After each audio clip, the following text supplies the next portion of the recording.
Okay, let's get into slides, man. So let's move on. Okay, so trading psychology issues and how to deal with them. So that's the slide. So before entering into that, I want to show you guys something, which I have it here.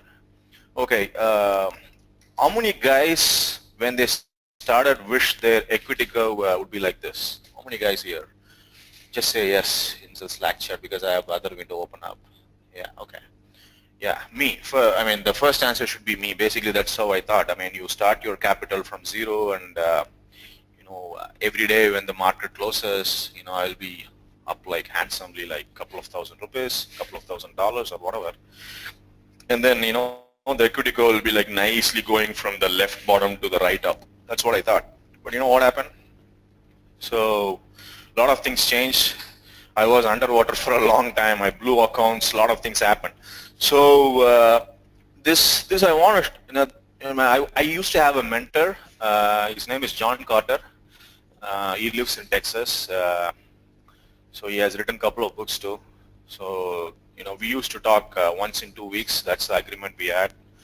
And this guy actually shared his equity curve.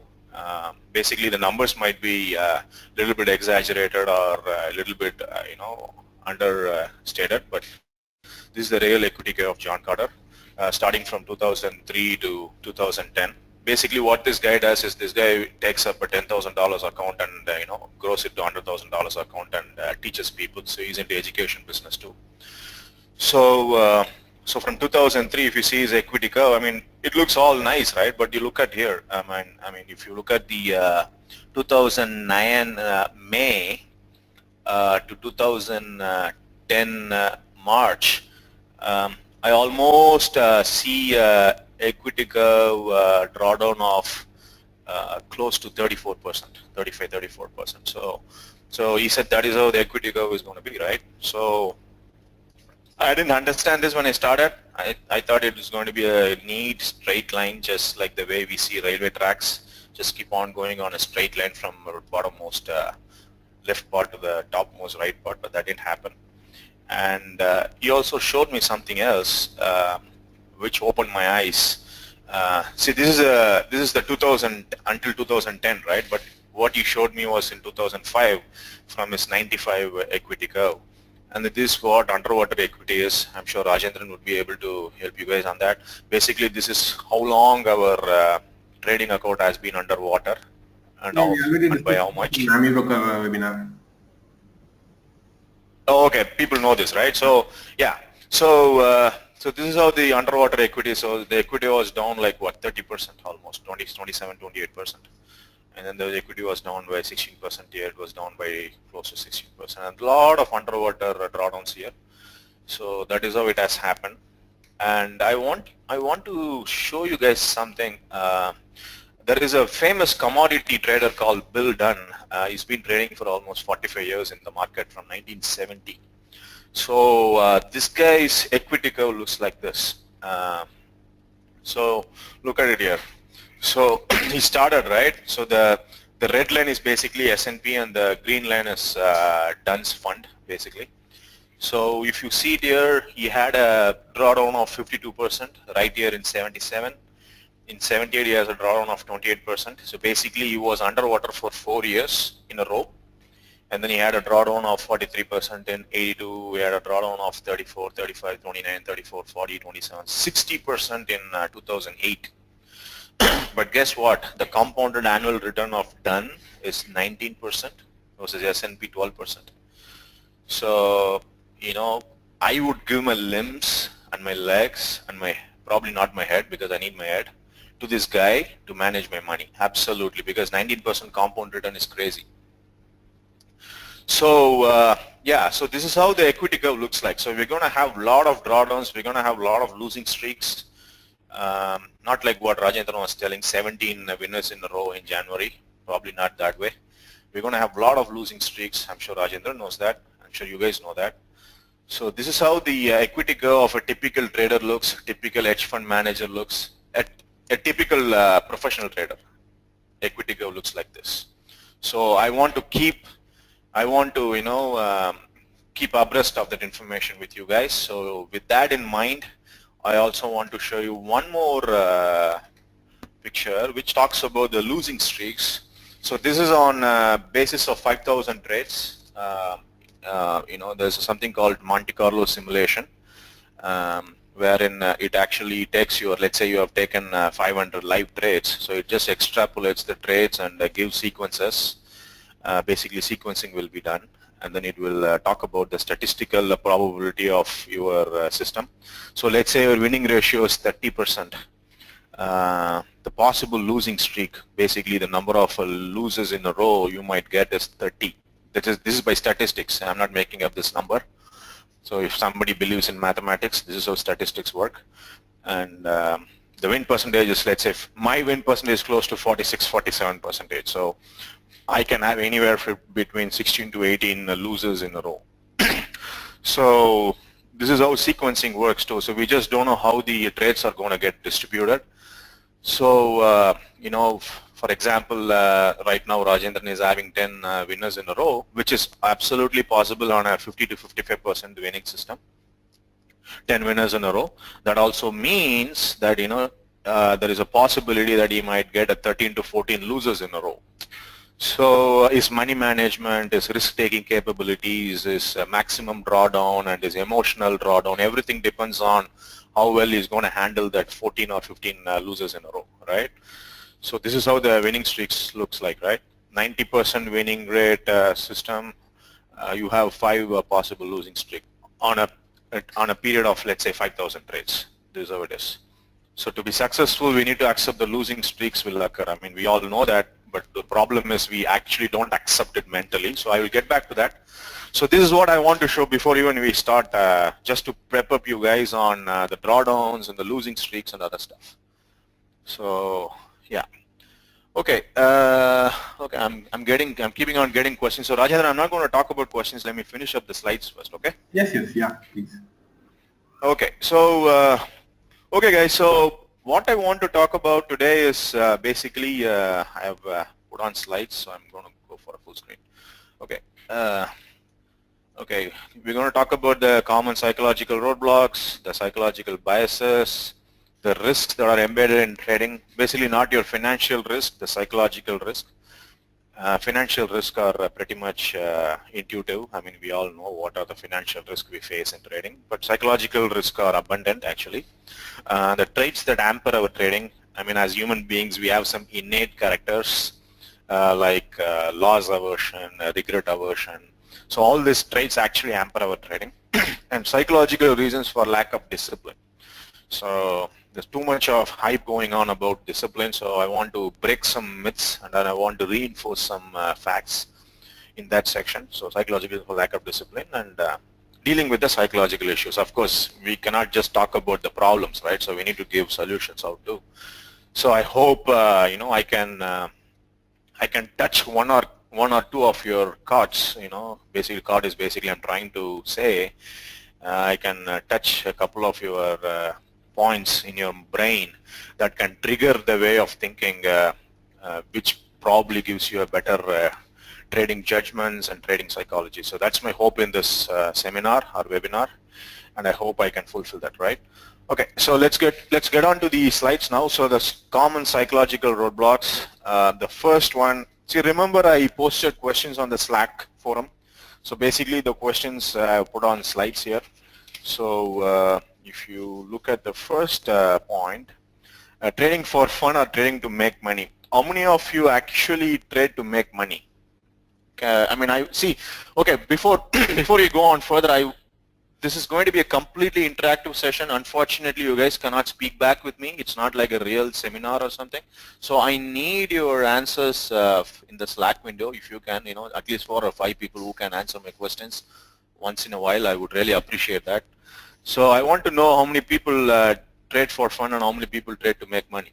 So this is actually a very important question. It looks like, come on, Madan, the answer is very obvious. The latter part is the answer, right? But I really want to know that. Okay, everybody says trading to make money, right? Good. But there is a very big pointer I want to make here. A lot of people actually trade for fun. Would you believe that? It's very fortunate here for me to see that 1, 2, 3, 4, 5, 6, 7, 8, 9. 9 out of 9 people said to make money, right? I mean, that's what we want to believe, but 9 out of 10 guys actually tried to make, tried to fulfill their other needs in life. Basically, they want excitement. Probably their job is really boring, so trading looks like real excitement to them. Some people have a very low self-esteem, so they're trying to fill out the self-esteem by doing trading. Some people wanted recognition. That's why I think Twitter is flourishing with traders. So a lot of people are, I'm not putting down, by the way, I'm not putting down any Twitter traders. All I'm saying is the recognition is a very important part of human beings' life. If you don't have recognition outside of trading, trading is a great platform to get recognition, especially in online forums, because nobody can verify anything, whatever you say. So that's one way of seeking recognition. So think about all these pointers. Why we are into trading. See, the best way for any trader, whether it's a struggling trader or a veteran trader or a newbie trader or a trader who cannot move from a small size to big size, it's always better to step back a couple of steps and see, whether I'm trading for fun or I'm trading to make money. So that, once in a while, once in 6 months or once in a quarter, we need to ask this question and sincerely think about it, and probably 30 minutes, 1 hour, put some thought into it, and we can probably come to a conclusion whether you are really trading to make money or trading for fun, because we lose our passion, we lose our interest, we lose our focus, we lose why we started trading, we lose that vision, right? So it's good to come back to that point once in a while. So the next is revenge trading. I remember Mr. Rajendran asked this question a couple of days ago. What do you think about revenge trading? So, see, revenge trading is basically, you lose a trade, or you have a losing streak, and then for some reason you think market is a human being, you can punch market on the face. So what you do is you basically go on and put a trade, which is not part of the plan, but just to get back at the market, just to show the anger to the market, just to show the frustration and all those stuff. So revenge trading happens for a lot of reasons, which I will cover in the later parts, but these are the common roadblocks a trader can get. So revenge trading is one of the roadblocks. The next one is cutting winning trade short. This is very, very common thing I have seen with a lot of traders. By the way, all these things, I've been a victim. Couple of things, I'm still a victim. So we are all improving, right? So I just want to, these are my observations, my experience. I'm just sharing with you. I'm not teaching anything here. I don't deserve to be a teacher. There are 150 billion things in life which I don't know about. I just know a little bit about trading. So I'm just sharing my thoughts here. So don't think that I'm teaching anything. All right. So cutting winning trade short. Cutting winning trade short is basically you have a target, let's say, or you have a trailing stop, but for some reason you get a feeling, okay, 30 points is enough for me in Nifty. Let me just come out here. Market cannot go up than this. I'm long. So that's cutting winning trade short. That happens for a lot of reasons. Basically, people don't want to lose the money on the table. One, people don't believe their system. Two, people don't believe in the market dynamics. Market basically is random in nature most of the time. So people don't believe in that. And the fourth one is people want money for their onions, tomatoes, and to buy the next BMWs. So they want to take whatever money is there in the table and keep accumulating the money. So these are all some of the reasons why we actually cut winning trade short. There are other reasons too. So this is one of the psychological roadblocks. I've been a victim of that a lot of times. It just creeps up once in a while. You can be the most disciplined trader in the world, but it still creeps up in the mind. Some people execute it, some people don't, but still this creeps up in the mind, right? Okay guys, am I making sense until now? Is it going in the right flow? I just want an answer for this. If you guys can yeah, okay, the flow is good. Okay, good. All right, so I'm not going fast. I'm not definitely bowling a bouncer, right? So, okay, that's good. All right.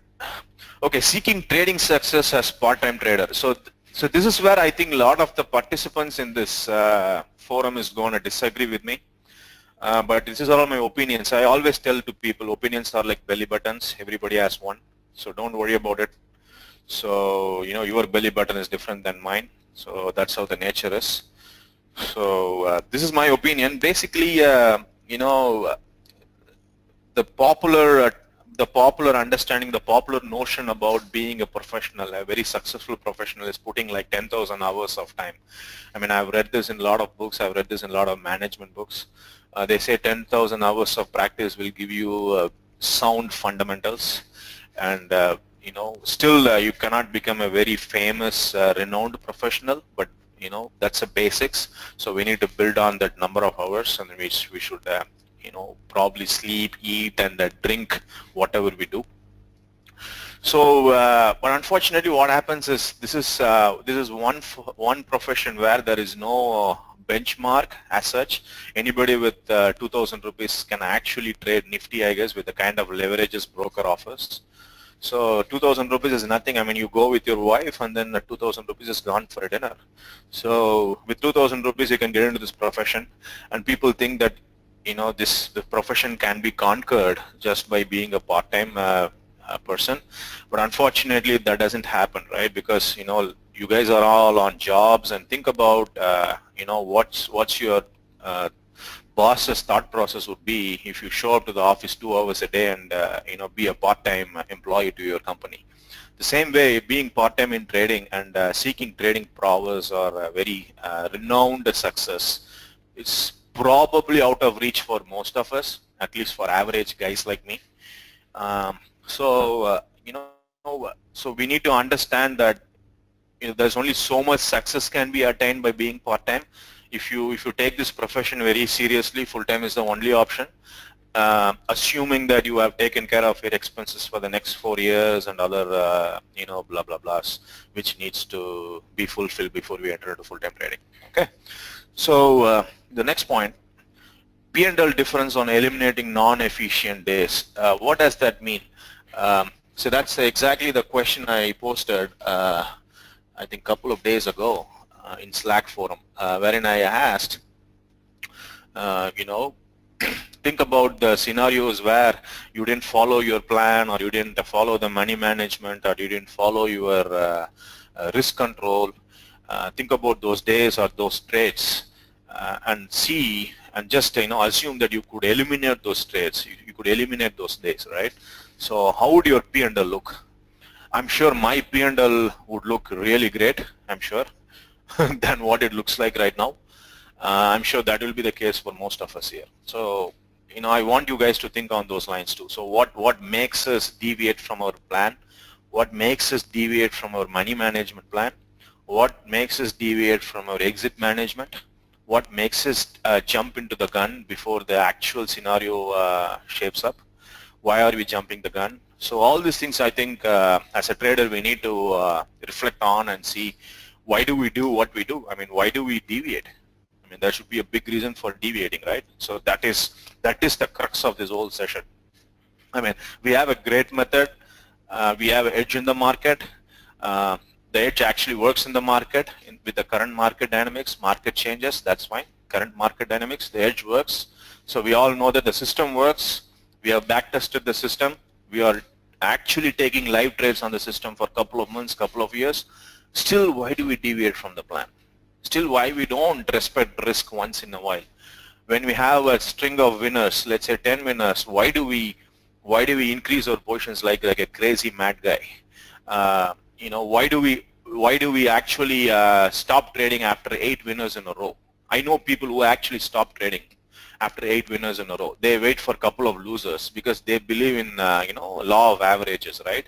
But the thing is, that's a big mistake what traders do. It's called gambler's fallacy. Basically, what it says is, when we have a string of winners, we automatically expect to have a string of losers. So we hack smart, and then what we do is we stop trading after 8 winners, we wait for the losers, and then we start again. So that's called gambler's fallacy. You can Google it out. So that's how it works. So yesterday I was in a traders meeting. I was just talking with Rajendran about it. Voice breaking. Can you guys hear me? Somebody says voice breaking. Absolutely fine. I mean, maybe for some players it might break for some time and then it will revert back. You can continue. Okay. Yeah. Okay. Okay, Mr. Rahul, Mr. Anish, they are saying we can't hear you. Anish, please check your settings. I don't know what to do because other people are hearing me fine. So I'm just going to go ahead without you. So, oh, okay, it was a typo. Cool. Okay, yeah. So that's gambler's fallacy. I was talking with somebody yesterday. He's a trader for almost 6 years, and he had the same kind of winning streaks, 8 winning trades this month. And he said, I didn't take my 9th trade. I asked him why. He said, oh, I'm sure the 9th trade or 10th trade or 11th trade is going to be a loser trade, so I just don't want that. That's exactly what gambler's fallacy is. So they are basically predicting the sequence of the trades. So that's quite amazing to me. So a lot of traders are actually victim to that. I was guilty to that a long time ago. So everything whatever I'm going to say, you can just put the money on the bank that I have experienced that, I've been a victim of that, or I've been guilty of that. So I'm no expert than you. I'm probably more, you're probably more intelligent than me. You guys are. So I'm no expert. I'm just an average guy, common person who just sticks to my plan. So that's all I am. Okay. So moving on to the next slide. Okay, Rajendran, can you tell me the time? I think. Oh man, I think I'm missing out the time. Time is 10:40. Oh, okay, perfect. Okay, let me put my clock. Okay, cool. Okay, sorry. Okay, so I'm going to move on to the next slide. The next slide is basically the trader biases. So these are all pretty much theoretical stuff, but I'm going to talk to you with examples.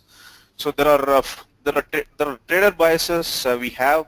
See, these are all. I'm very much passionate about behavioral science, not just into trading, just into human psychology and other stuff. I mean, I studied computer science, I know that, but this is my interest, so I have a lot of books on behavioral psychology actually.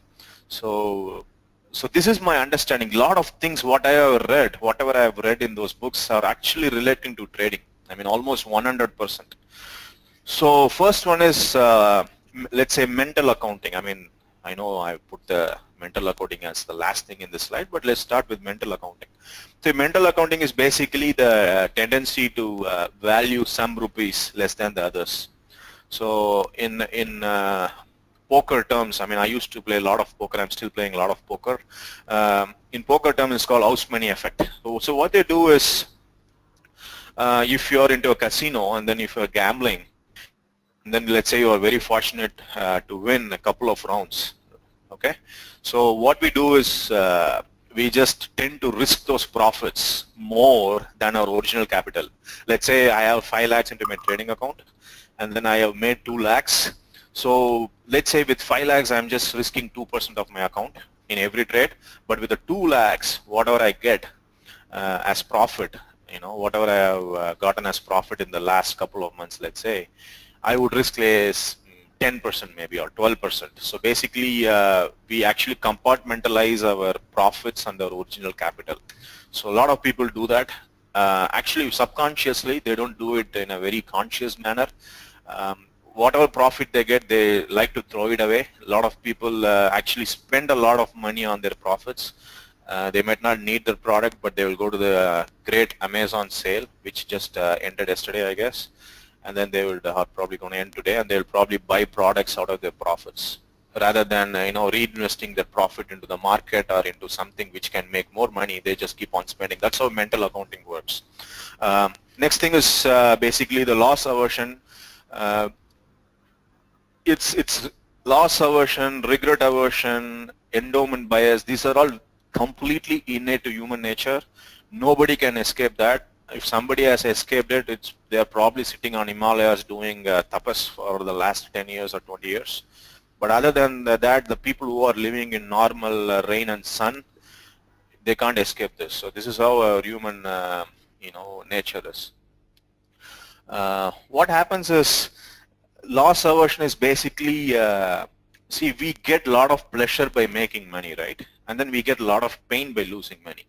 So the magnitude of discomfort we get by losing money is more than the magnitude of pleasure we get by gaining money. That's what it really means.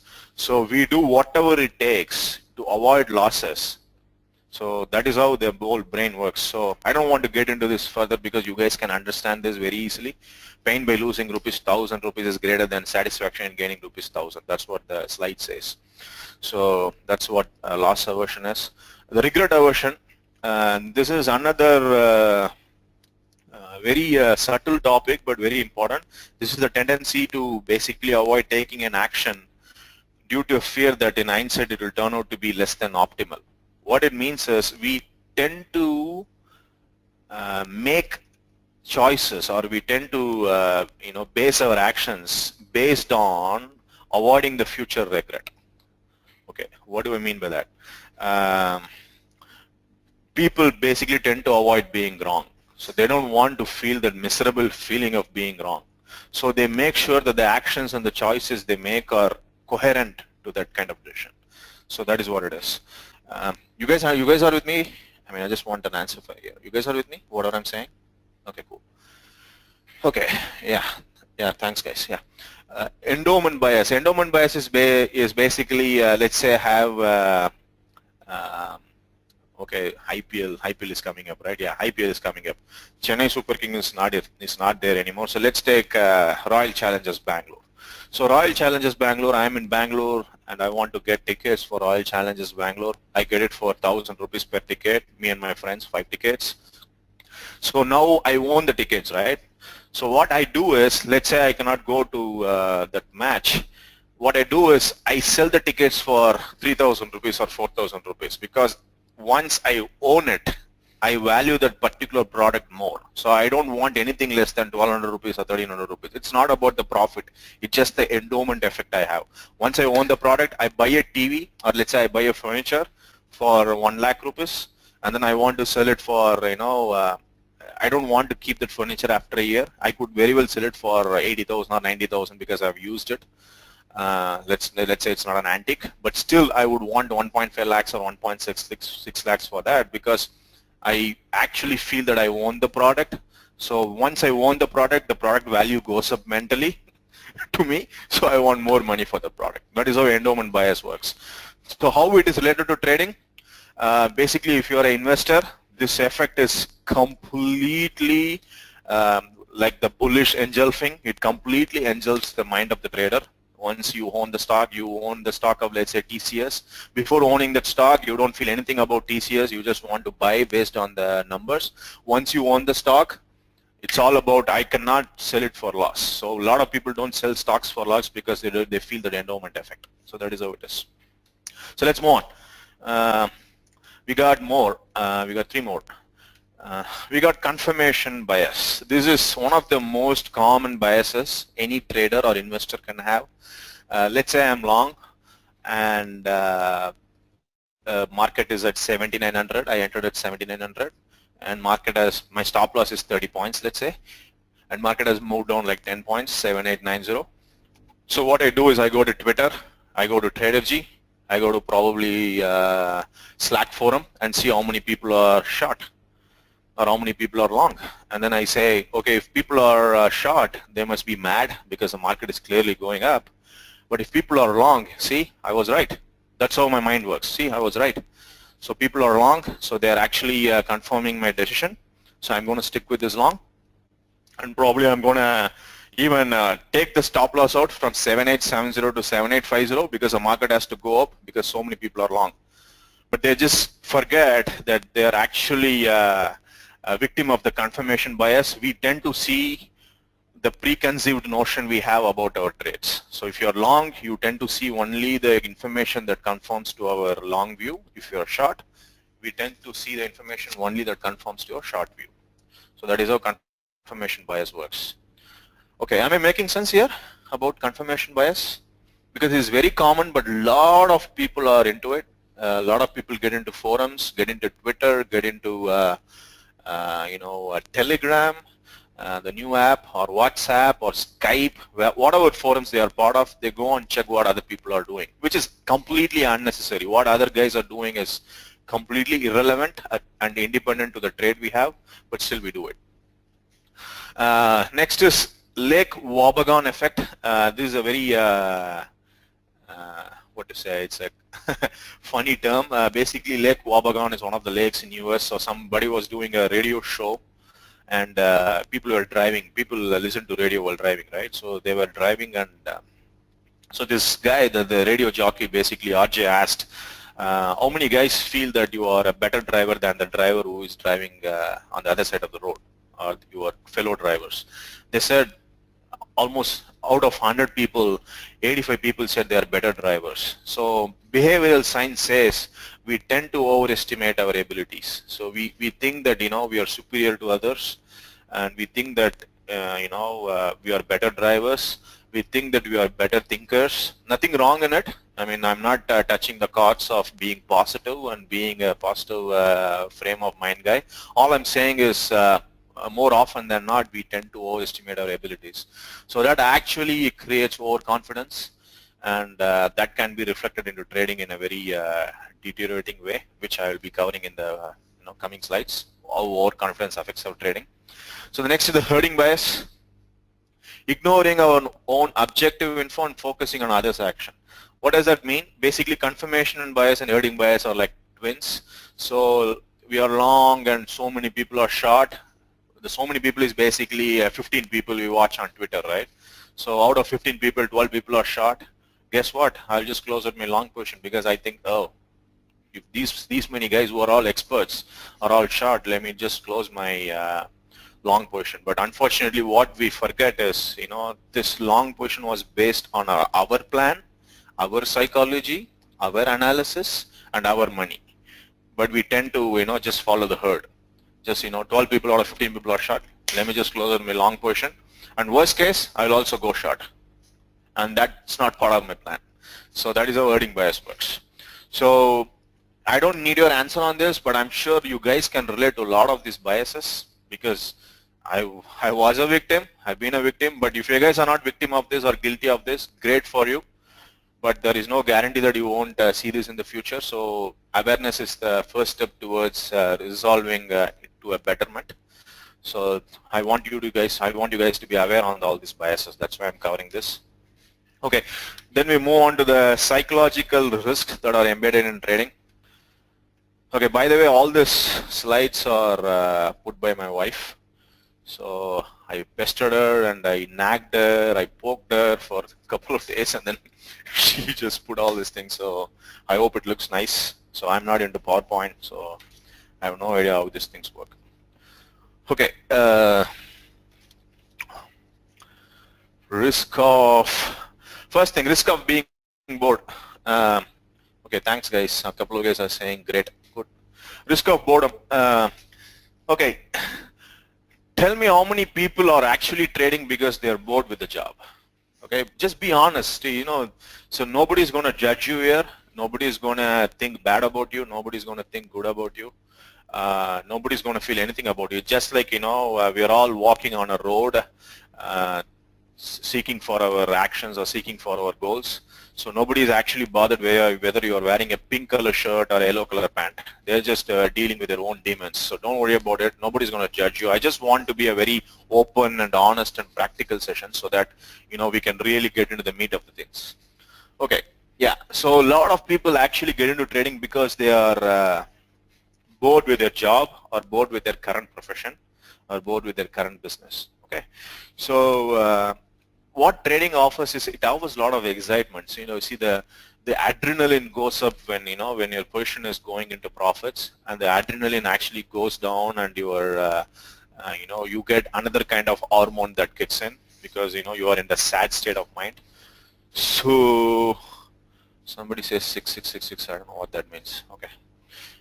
So see, the problem with trading is once you get into the disciplined mode of trading, once you get into following just your plan, switching off all the noises, TV, Twitter, Slack, and everything else, trading actually becomes very, very boring. So the very reason why a lot of people moved into trading, the excitement, is probably not in trading, right, anymore, because once you start making money, once you stick with your system, trading is actually extremely boring compared to your profession. At least in your profession, you have a couple of real live phases where you can go and fight, laugh about a joke, or probably gossip about somebody. In trading, you can't do anything about anybody. It's all about your account, your system, your brain, and your computer, nothing else. Okay. See, trading has a lot of flat performance. We're going to, just like the way I showed the equity curve, a lot of drawdowns are going to happen. A lot of dull periods are going to be there. So there's not going to be much excitement like the way we think. It's not going to be as excited as how we felt for the last few days. Market was moving like crazy. I saw a couple of market profile chats here. People were calling longs when the trend was down and market went up like 80 points.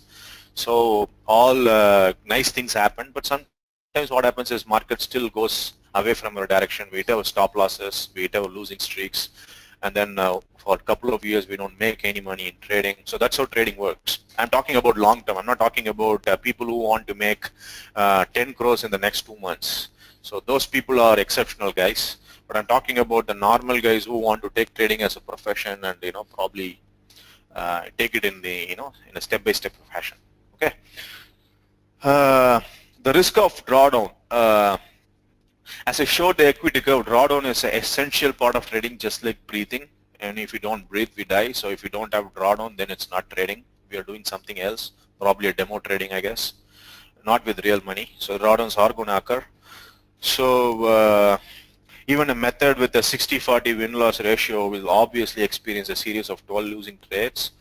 So a trader who equates drawdown with failure is obviously going to abandon a good method, probably going to jump systems, probably going to tweak the parameters. So all the psychological issues creep up.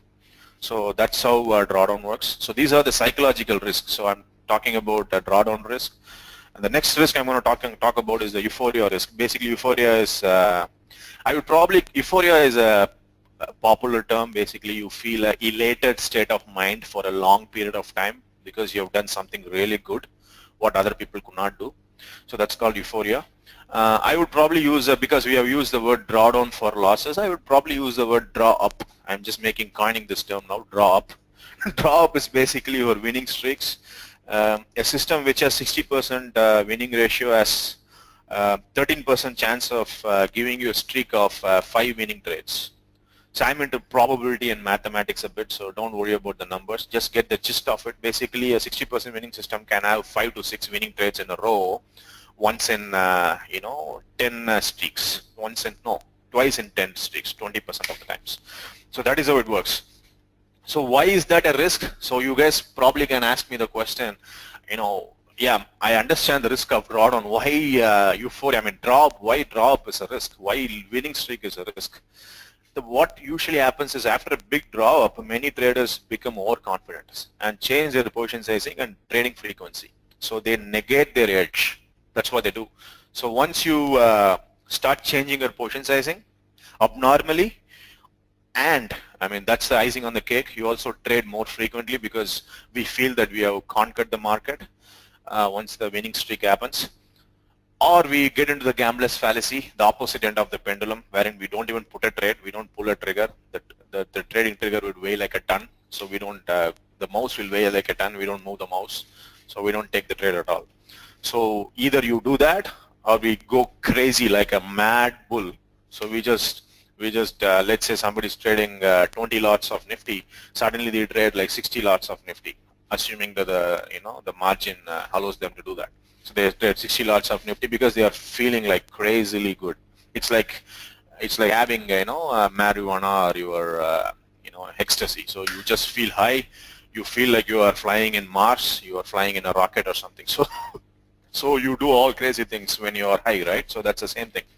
So that's what the risk of draw up is. The next risk is risk of streaks, the winning and losing. What does that mean? Basically, it's a sequencing risk. What do I mean by that is, see, trading is basically largely a random distribution of trades. See, you might have edge, but it's just like a coin toss, right? See, we all know that over a period of 1 million coin tosses, the probability of getting ahead is as close as probability of getting a tail, 50-50. Or at 1,000 coin tosses or a million coin tosses. That's the same case with trading. Let's say I take my next 50 trades and my system has an edge of 45%, right? Let's say 50%. So can I assume, this is a question I'm posing to you guys, can I assume the next 250 trades I'm going to have 25 losers and 25 winners? Can I assume that? Okay, Sachin says why yes, Anish says no, Sunday, okay, Sunday says no, okay, can't say, okay, cool. Yeah, so you can't really say because, that's how distribution works. So the sequencing works in a way wherein with the 50% system, I still can have 38 winning trades and 12 losing trades, which looks like an 80% winning system. But over a period of 1,000 trades, everything evens out, right? So it's a fool's game to predict the sequencing. So it's a fool's game to predict whether my next trade is going to be a winner or loser. Nobody knows that, but it always going to help us whether whether it's a winner or loser. It's going to help us to think that the next trade is a losing trade, because the moment we think that, we're going to take care of our risk management. We're going to take care of our position sizing. So the moment we assume that the next trade is going to be a losing trade and we really believe it, we're going to probably make sure that the money management and the position sizing are good. So that's the risk of sequencing. A lot of people don't understand this simple probability and equations, wherein the distribution actually evens out over in the long run based on the winning ratio, but in the shorter run with short number of trades, the sequencing can be anything. Just like I said, a 50% winning system can have 16 losing trades in a row, which can happen from the next trade to the 16th trade for me. So I have to understand that. So that is what the risk of sequencing. So we need to be aware of that. And the next risk is sample size risk, which is pretty much related to the streaks. We cannot be fooled by a very small sample size of trades. So I always advocate people to go out and backtest 10 years if you can get hold of data like that. 10 years of data is extremely good, and especially if you are a very short-term trader, like holding trades for 2 to 3 days, you're going to have a lot of trades for 10 years in one instrument. So that's like a good sample size. Let's say 1,000 trades in 10 years. It's a good sample size. Anything more than that is like most welcome. But a lot of people, what they do is they test for 3 months or 4 months, from let's say from August to January of 2016, which is like 5 months, and then they say my system has a great return. It can make 300 points in Nifty every month. So I just put that in Excel. So I have 10 lakhs in my account. So within next 2 years, with compounding, not even aggressive compounding, regular compounding, I'm going to make 1.5 crores. Then I'm going to buy a Jaguar for 60 lakhs. Remaining 90 lakhs, what I'm going to do is I'm going to buy a house for 80 lakhs.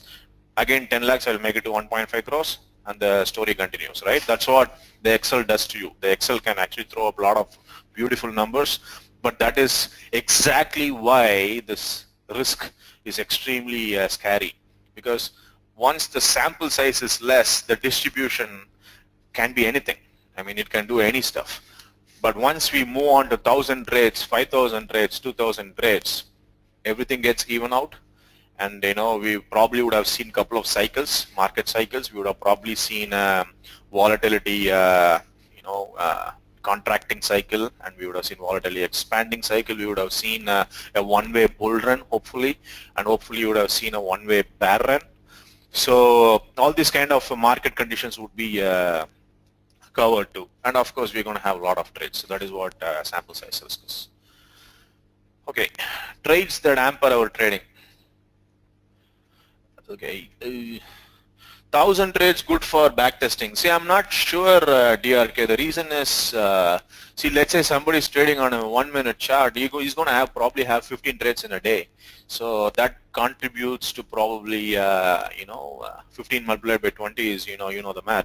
So it's 300 trades in a month, and 3 months is 900 trades. So I won't put a real number to the number of trades, but what I'm trying to say is you have to probably hit a balance between covering a lot of cycles and the number of trades. If your 1,000 trades comes up in 10 years, well and good. But if your 1,000 trades comes up in, let's say 3 months or a year or 2 years, then obviously you need to go back more. Okay, so I'm going to take questions later. I'm sorry, I just jumped there. Okay, so the trades that hamper our trading. First trade, so I'm sure everybody is aware of this word. So this is a very popular word, ego, and it's been completely misused, completely beaten up to the core. So we think ego is a really bad thing. Actually, it's not really bad. I mean, we need ego for every small thing we do in life. If you don't have ego, then my name will not be Madan. My name will be Swami Vivekananda. Unfortunately, I'm not Swami Vivekananda. I'm still Madan, so I still have ego. I still have ego with my relatives. I still have ego with my wife. I still have ego with my mom, dad, everybody. So ego is good in a lot of things, and ego is bad in a lot of things too. So with respect to trading, ego is actually a little bit bad. The reason is, see, a lot of people when they come into trading, especially in a matured market like US, they are doctors or well-renowned professionals, or a very good guy or a very good management guy, a very good guy who did really good in their job. So those are the kinds of people who move into trading. And even in India, I think that's the case. I've been hearing a lot of businessmen moving into trading, a lot of doctors. I know a couple of doctors. I mean, I had a ligament tear, right? So in the month of September, and then I went to a sports specialist here in Chennai, and that guy asked me, what do you do? And then I said, stock market trader. And then he immediately said, oh, I actually want to come into stock market. He's running a very successful clinic, and he has 2 clinics. But he says, I want to come into stock market trading. I said, why? Because, you guys have a lot of time. So everybody has a reason to come into stock market, and especially doctors feel that they will have a lot of time in their hands, and they can also make the equal kind of money, whatever they were making being a doctor and running a clinic. So a lot of good professionals, renowned professionals, famous professionals, the people who make a lot of money, people who make like 1 crore a year in their company, they all actually try to come into trading. So when they come into trading, they think that, they've been very successful in their profession. They should be obviously successful in trading, right? But that doesn't work that way. So they completely forget that they also came from being a normal employee to a CXO, right? Somewhere in CXO. But in trading, they want to come into trading and jump into trading and make money from day one, or, the first year or second year or something. So everything needs time. So once that thing clubs our mind, clouds our judgment, obviously ego kicks in. So see, everyone likes to win in the markets, but it's obviously natural to feel good when you've done your homework and you end your day or a week or month with profits. But unfortunately, ego involvement in trading is much beyond that. What we do is we actually connect ego with self-esteem. If trading is green, we feel really good about ourselves. If trading is red, we feel sorrow, sad. I used to tell a thing to one of my fellow trader. If somebody says he's trading, and I show up to his house, and if I see his wife is really angry, frustrated, and sad, I can say that the trader has lost money. It's so obvious, because that guy will actually be sad and it will show up in the wife's face. It's so contagious.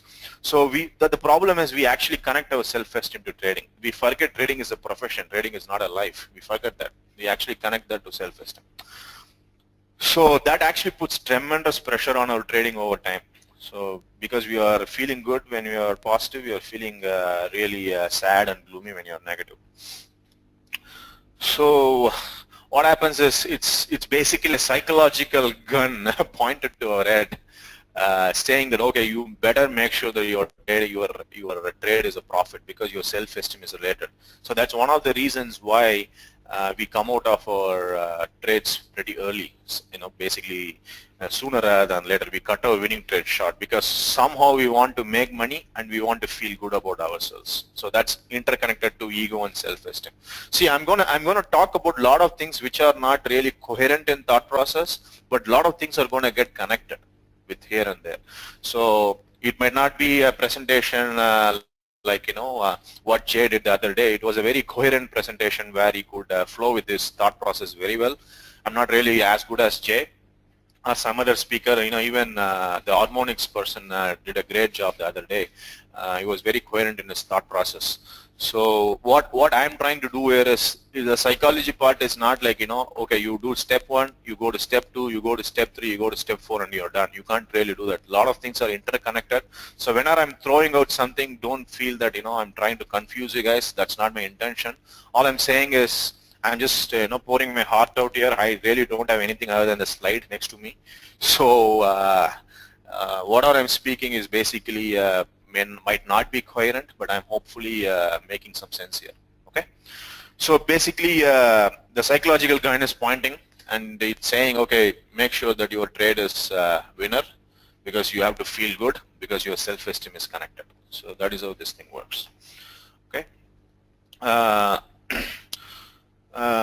Another thing with ego is it also makes sure that once we, let's say somebody's trading one lot of Nifty, and they're really good in trading, right? So they start trading well, they understand the drawdowns, they understand the risk involved, they understand how this whole process works, they understand their emotions, they try to make sure their emotions work in their favor. So everything, whatever they're doing is right, and they're trading one lot of Nifty, so they want to move up. They move to 2 lots, they move to 5 lots, they move to 10 lots, 20 lots, 30 lots, all great. Suddenly what happens is once this kind of progress happens, sometimes, the mind is crazy, right? My grandfather used to say, mind is always like a monkey. It just jumps from one tree to another tree. So suddenly, we feel a urge of putting a 100 lots trade. So we put a 100 lots trade, and market, unfortunately, what happens is it might be a losing trade. It's part of the distribution. It's a losing trade. So we feel really miserable, because 100 lots trade is probably going to eat away your 30 lots 2 weeks profit. So 2 weeks profit is gone. So this kind of decisions are actually directed by ego. So we want to feel good about ourselves. We want to feel superior. We want to show others that we are good. And ego is also one another reason why people post their trades in forums. The reason is they want to show that, see, I'm good at this. I'm able to do this. I want recognition, which I don't get anywhere else. So I want to do this. And there is also a bias called need to be right. As a human being, our innate nature is we don't want to be wrong. We always want to be right. So we create the need to be right. So that is where we actually tend to post our trades on the forums. I always advocate against posting trades on the forums. The reason is once you put the trade on, and market is probably not moving your favor or moving your favor, just to make sure that you are right, people actually close their positions early. People say that, okay, I'm in 20 points profit because, market moved up 20 points, and then they post their trade as if the trade has been closed. Maybe they didn't close the trade, or they closed it. I don't know about that. But all I'm saying is the need to be right kicks in once we announce our trades to other people. So I'm not stepping on anybody here. Absolutely, not stepping on anybody. Some people are doing a great job posting their trades, and they actually give reasoning behind the trades, all those stuff, because they want to educate others. That gives them good satisfaction. That gives them that actually boosts their self-image. That's amazing. But all I'm saying is posting trades just for the sake of it is basically connected to the bias called need to be right. So that's what I'm saying. Okay. Somebody says catharsis is happening. You are talking attached to like Dr. House of House serial. Okay. I don't know what that is. Okay, cool. See, long story short, the successful trader wants their trades to work out, basically. The ego-involved trader needs them to be profitable. See, that is the big difference. Okay. So we can easily recognize ego-involved traders from euphoria and depression. So when the market goes in their favor, they feel euphoria. When the market goes against them, they feel the depression. See, the antidote for this is basically make sure that you have a balanced life. What does that mean? So you should actually build your self-esteem and self-image outside of trading, not through trading. So once we put our self-esteem and self-image outside of trading, what happens is we don't feel the urge to post our trades. We don't feel the urge to being right all the time. We don't feel the urge to always have profits. We don't feel that at all. So one thing I always did was I used to tithe a lot. Tithing is basically a term used in Christianism, basically giving. charity. That's called tithing. So I tithe a fixed percentage of the money I get every month for various causes. During the Chennai floods, I actually quit trading for 2.5 months, almost 2 months, which actually coincided with my ligament tear too. So ligament tear happened in September. From September 16th or 17th, I didn't trade until January 1st. So because November Chennai floods happened, so I was all over the place. I was helping people out. I was part of some organization and all those stuff. So my self-image and self-esteem gets built up somewhere else. I go and play badminton. I try to win guys who play really well at the age of 22, 23. I'm 35. So when I win a guy who is 22 and he's also playing well, I feel really good about myself because I can be competitive. So my self-esteem, self-image, everything gets built up somewhere else, not with trading. So for me, trading is basically a profession. Whether I make money or lose money on a trade in a week, in a month, does not matter. That does not affect my self-image. That does not affect my self-esteem. So that's the antidote for this. So make sure that, please try to think about ways where you can increase your self-esteem outside of trading, not with trading. So that's the antidote for this. The next is perfectionism. Okay. Oh, I didn't know this. I keep on clicking something and it creates arrows and it does all these things. Oh, nice. Cool. Okay. Next is perfectionism. How many people actually know what perfectionism is? I mean, perfectionism, how many people are perfectionist in their jobs? I mean, I just want an answer. And what do you think perfectionism is? I'll just give a 30 seconds pause to just know what you guys think, so that I can also eat some fruits here. I think I'm already parched. I'll also drink some water.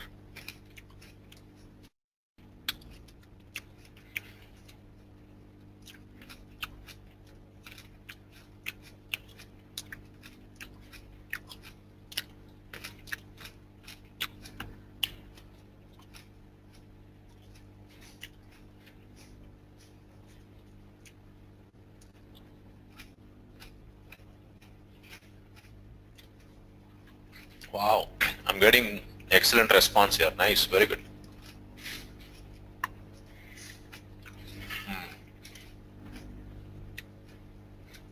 Okay, punctuality, don't know what it is. Okay, nope, lol. Okay, attention to detail, hope to reach that level someday, doing it in best way. We have a cool smiley, trying to do each task perfectly without any shortcomings. Others not pointing fingers to us. Okay, I try to do things in a perfect way, building basics and strong fundamentals, reaching to ultimate goal, finishing job on time. Okay, cool, wonderful. So let's move on. See, perfectionism is probably the main culprit when the pain of losing exceeds the pleasure of winning. What they do is the perfectionist basically they desperately try to feel good about themselves. They set unrealistically high goals and ideals. So that's when this perfectionism kicks in. So when the goals are unrealistic, they will also tag the accomplishment of goal with their self-image. So don't keep thinking that I'm coming back to the self-image thing, because self-image directs a lot of things in our life. So a perfectionist will feel okay only if they accomplish the task. If they don't accomplish the task in a perfect way, they will feel miserable and sad. So you can probably say, let's say their looks, their wealth, their fame, popularity, achievement, anything. Only if they accomplish that, they'll feel good. Otherwise, they won't feel good. They basically don't smell the roses on the way. They tag everything to the end result. So that's what perfectionists do. Okay, picking up tops and bottoms like feel. Yeah, exactly. So, anyways, so once they cannot attain their goal, see, often we cannot attain their goal in a stipulated time or in the way we want the goal to be shaped up. I mean, the goal to be attained. So we feel miserable, right? So once we feel miserable, the best thing what we can do is probably forgive ourselves. But unfortunately, perfectionists, what they do is they self-criticize. They blame themselves, they beat themselves up, and that actually creates a cycle of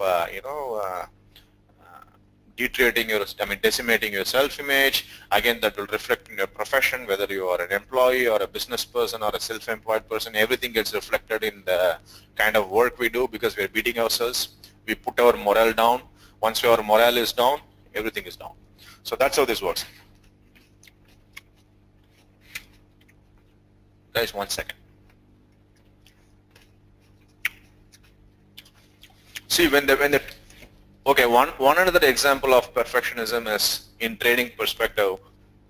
So when the trade really goes well, according to their plan, let's say their entry and exit management was perfect, 100% to the dot, according to their plan, the perfectionist will still beat himself up thinking that I should have put more size onto this trade.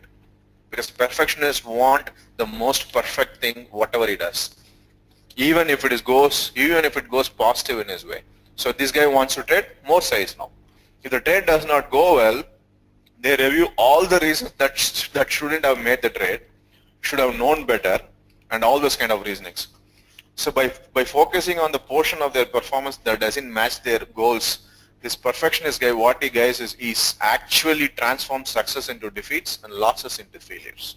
That is how this perfectionist trader always works. Even when the trade goes well, he will find a reason to beat himself up by saying, oh, I should have traded a larger size. I should have probably, entered a little bit earlier. I could have seen it better, all those kind of reasons. If it gone bad, forget about it. He's going to put every blame on himself. So the only, basically, the slide says it's a great recipe to suck out confidence, absolutely, because you put your morale down, so your confidence goes down. Once your confidence goes down, even cycling or even taking a car out, you will definitely not feel so good about yourself because the confidence is down. And then they do a lot of negative self-talk, and I don't have to talk to you guys about what negative self-talk does to ourselves. So the only antidote I would think is not beating yourself up. I mean, it's very easier said than done, but I would want you guys to think in this perspective. Let's say you have a close friend, okay? He makes a mistake. He does an error. He commits a mistake. So what do? You don't go and beat him up, right? You probably tell him that, hey, buddy, you made a mistake. That's fine.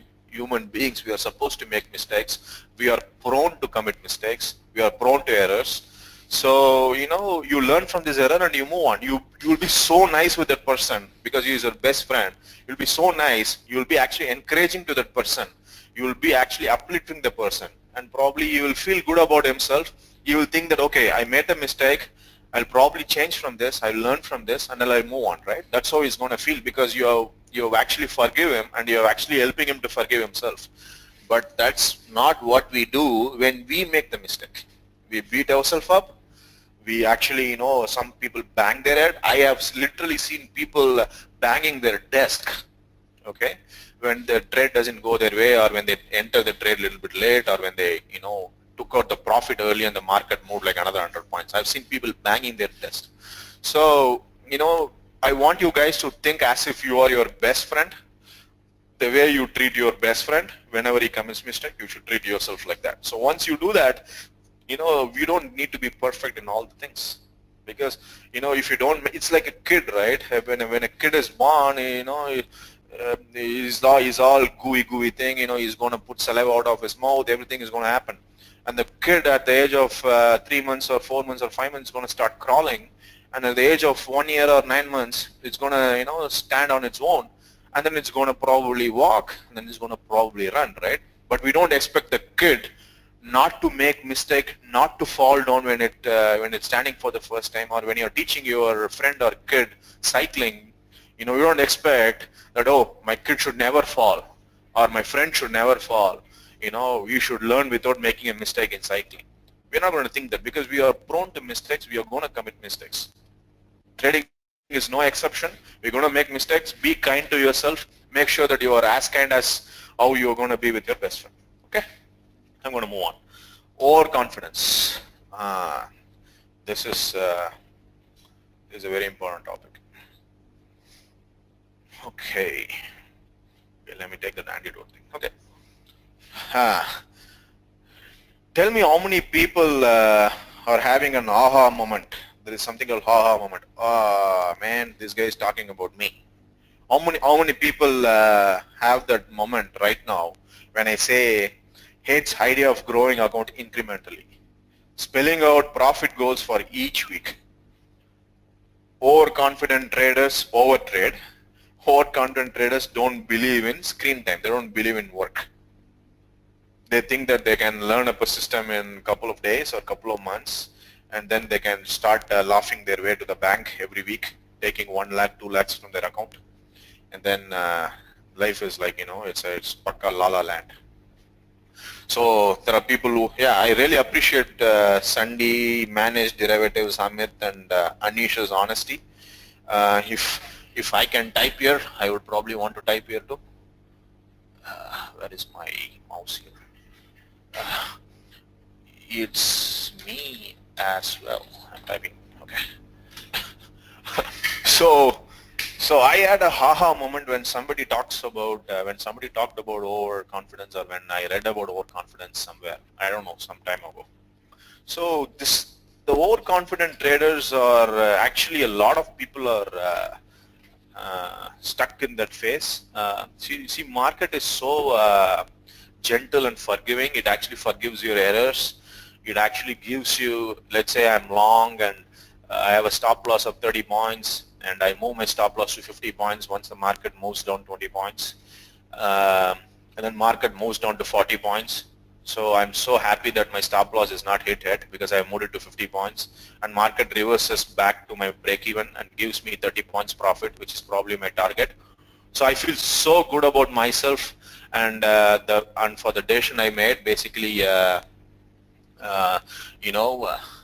starting trading without trading from vendors. Okay, so basically, I would feel so great. Oh man, I'm good. I moved my stop loss. Market came 40 points, basically 10 points outside of my original stop loss. So I made a good decision, and market came to break even and actually gave me profit. So that actually creates a wrong neuron in the brain, wrong habit in the brain. And the next time when the market moves against us, believe it or not, you will be so tempted to lift the stop loss again, move back to another 30 points away from the direction, and hoping that the market is going to reverse like the last time. But unfortunately, you know what market does? It actually takes your new stop loss, and your trade will not be triggered because it would have just gone just like that, 50 points in 2 seconds. So you are probably without, rather than getting out at 30 point stop loss, now you are sitting on a stupid 120 point stop loss, and you don't know what to do. You are like a deer right in front of a headlight, frozen completely. So that is how this kind of overconfidence can do a lot of bad things to our trading. So this is one common example. I mean, I want to take up this example because there was a question by somebody that they moved their stop loss recently, and they don't know why they are moving their stop loss. So that's usually because of overconfidence. But anyways, because they are back, I also done this sometime back, and I revised 5 times against my position on the same trade, and then I taken a loss of 100 points in Nifty. Oh wow! See, now, that is because you are so confident in revise my stop loss. Even though my mind thinks like I have to do this, I have to revise my stop loss so that my market can reverse from there. But somehow I don't allow to do this anymore. Please. Right. Very good. See, the reason is the main reason is we are so confident about the analysis of the market. So we know for sure the market has to go up. I don't know whether we get that feeling because we are long, or we went long because the market has to go up. That I don't know. But we are so sure that market has to go up. So there is no harm in taking the original stop loss and moving away the stop loss 10 points, right? So, but the problem is this actually creates a very bad habit in ourselves, which is obviously not of our best interest. So it's not of our best interest with respect to the trading account, your emotional account, basically your psychology. It's not good for anything because it creates a bad habit. And eventually what happens is, as I said, at least you are lucky. I mean, I have been a victim of this. Guilty of this, actually, not victim, guilty of this, and victim of the fact that market moved away and my stop was not triggered. The new stop loss did not get triggered. It was in Bank Nifty. Some crap happened, I think, I don't know, some central bank raised some rates or something. This was like 2-3 years ago. I had a stop loss of 100 points, original stop loss, moved it to 150 points when the market moved like 70 points away from a entry, negative direction, right? Then I put the stop loss at 150 with a, with a gap, with a difference of 8 points or something in Bank Nifty. 8 points in Bank Nifty, usually my trades get triggered from the limit price.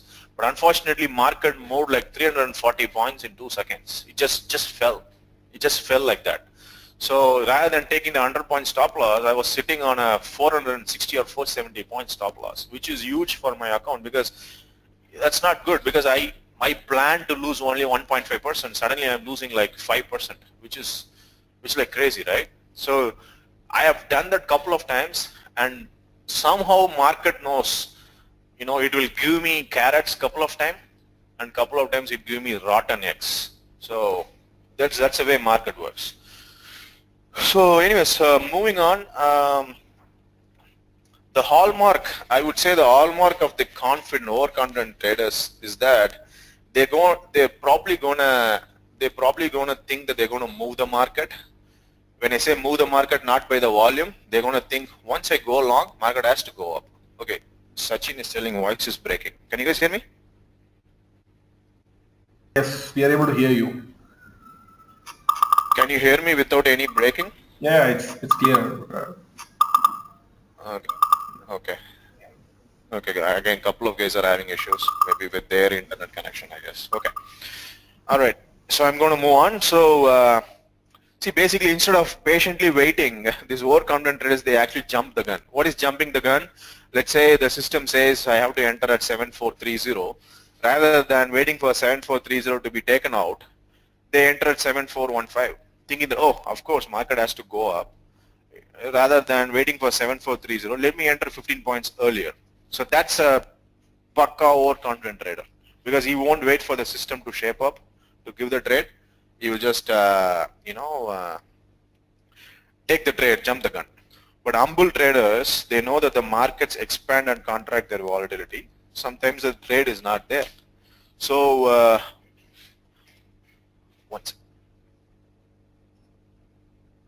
So what they do is they just wait for the trigger to actually come up, and then they take the trade. But usually the overconfident traders, they jump the gun. That's the first point. And another trait I have seen with overconfident traders is, again, I'm not stepping on anybody because I know certain people can do that. I can't do that. That does not mean that others cannot do it. But this is a very common trait. Overconfident traders try to catch the bottoms and tops of the rallies and declines, the trends. Basically, they try to catch the bottom and they try to catch the top. The reason is because they're very confident on their analysis. It's basically going against the trend.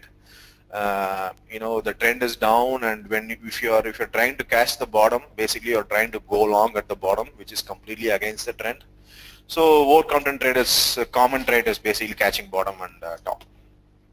And another thing is overconfident traders overtrade. The reason is they fear missing opportunities more than they fear losing money. I'm going to repeat what I said. They fear missing opportunities more than they fear losing money. Okay. So there is only one antidote for this. You have to have a rule-based trading, and you need to have an intensive mental rehearsal of the trading rules. So what do I mean by mental rehearsal? I want to sit on this for a couple of minutes. Mental rehearsal is basically it's a proven technique. I don't know whether how many guys have seen the Zero interview. I talked about a book called Psycho-Cybernetics. This is a technique which has been used by almost all the professionals. I mean, a lot of people don't talk about it, but some people talk about it, and it has been recorded.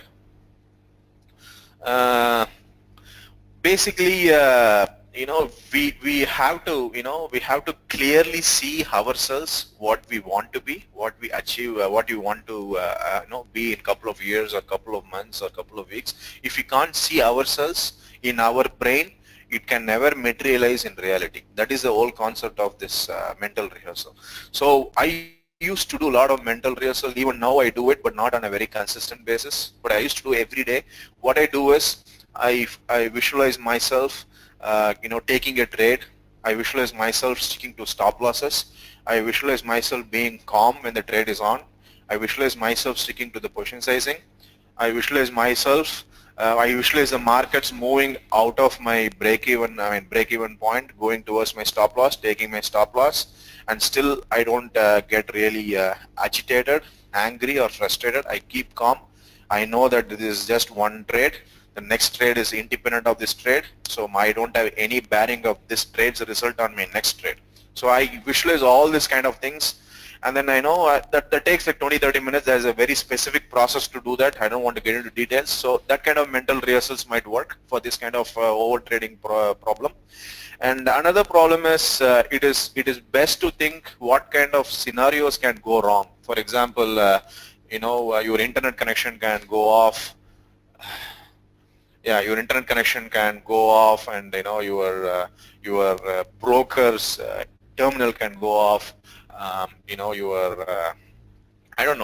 system can crash, and the broker is not picking up the calls. Your cell phone signal is off, and you cannot close your trade. So a lot of what if scenarios can happen.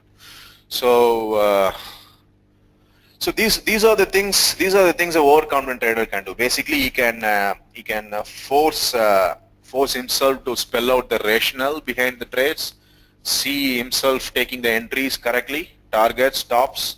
So once he makes the process in a more conscious way, we can actually take a lot of impulsive action out of trading, because impulsive action usually happens because we could not envision ourselves following our plan. So that is one way of counteracting this overconfidence.